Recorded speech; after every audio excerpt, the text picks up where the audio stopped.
My name's Dawn. I'm here because I was introduced to the 100 Women First project by a lady I was doing a computer course with who thought they might be able to help me. It's been going really well, and it's through the 100 Women First I've also got to be introduced to the Positive People, which is, I think, both great projects which are helping me a lot. I was just a housewife, been out of work obviously through having my children, but not really very confident, and having the children, as much as I love them, also kind of I lost my way a bit and lost who I was. By joining the groups, they've helped me kind of rediscover who I am and help me become a better me. And it's a work in progress, but I feel more positive about it.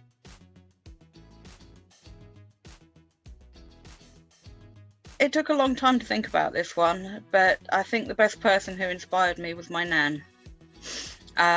She worked when she was younger in childcare and in a nursery, and she told me so many stories of when she was growing up and the fun she had and things like that. And I've always had a penchant for doing babysitting and looking after kids and things like that, so I kind of guess I take after her in that way.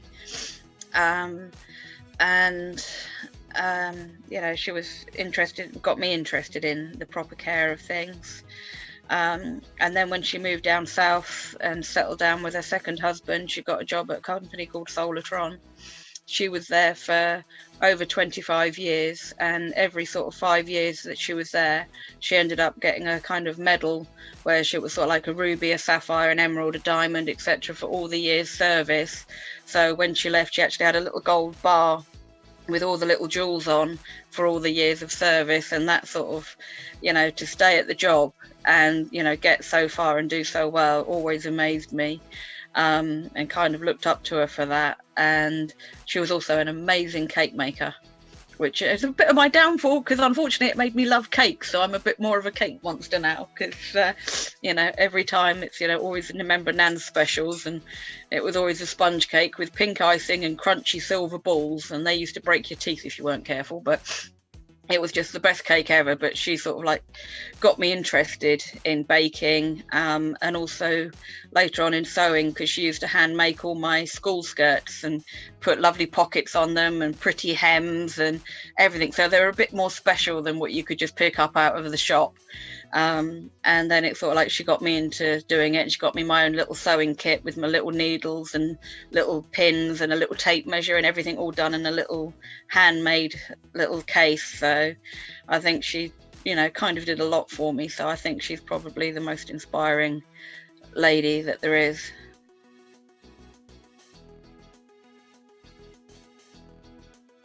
I would give myself the advice of to believe in yourself and your abilities. Don't let people put you down. Don't believe when they put you down, and try something. Don't just believe that someone says, oh, you think you can do that. You're not going to do that. Actually say, well, yes, I am. And I'm going to give it a go. Even if I don't make it, I'm going to give it a go and see how I get on. And just, believe in yourself and, not be put down. And I think that is the most important thing. Yeah, I've just found that it's been a very important thing because I haven't believed in myself for a long time. And then I lost the only person who actually did believe in me a long time ago. And once they'd gone, I thought there was no point and no one else would believe in me, and I didn't. But now I can, and I've gone on to do more work-related training and qualifications, which I honestly didn't think I could do. But, by having that belief and having someone behind me to say, yes, you can do it. You can go and do it. Come on, don't be silly. Do it. It's like, oh, okay, I'll try. And even when I've watched, I'm like, well, I don't know. I only did a little bit. And they're like, well, I noticed you did this, you did that, you did something else. And it's like, actually, yeah, I did, didn't I? So, and it was like, yeah, I'm not as useless as I thought I was. So if I had that belief, I would have been able to pick out that I'd done all that. But then it sort of like feels almost big-headed to pick it out. So it was sort of like, no, it's not, that belief is there. You can do it. You've done it. You can prove it to yourself. And then you can go on to do so much more. And it just can really complete what you want to do and make you feel so much stronger and better if you can have that belief in yourself.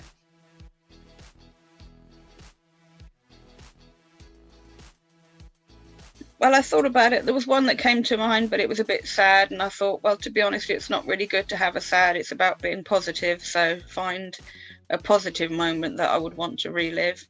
And I think that was when I was 17 and I picked up my first white German Shepherd puppy. And he was the most wonderful thing. It was by accident I'd even thought about it. I'd been on a motorcycle for a year. Then I got my driving license and got a car. But in the meantime, my mum had said to me when I was 16, if you can get a car and learn to drive at 17, you can have a dog. To just anything to get me off the motorbike. So that was really good. And it was just happened to be looking through the paper one day, and in the pet section, there's like, oh, white German Shepherd puppies for sale. Hang on. Mum, didn't you say if I got a car, which I have, I could have a puppy? She's like, I might have said something like that. So we went out and it was like, let's go and have a look at them. And we almost came back with the whole litter because Mum fell in love with them too. But we picked out one very special one called Max. And even his breed name was White Max. And we had 10 most wonderful years together. And he was there through all my ups and downs. And he just knew how to be there and cuddle into me if I was upset, and if I was angry or upset in a way, he'd sort of like, well, I'm over here if you want me, but if not, I won't bother you. And if not, it was so nice. I felt strong and safe when I had him because I knew that he would protect me and people would fear him because of his size. So I was kind of safe, but also if anyone had ever dared touch him, then the fight would have come out in me and I would do anything to protect him equally.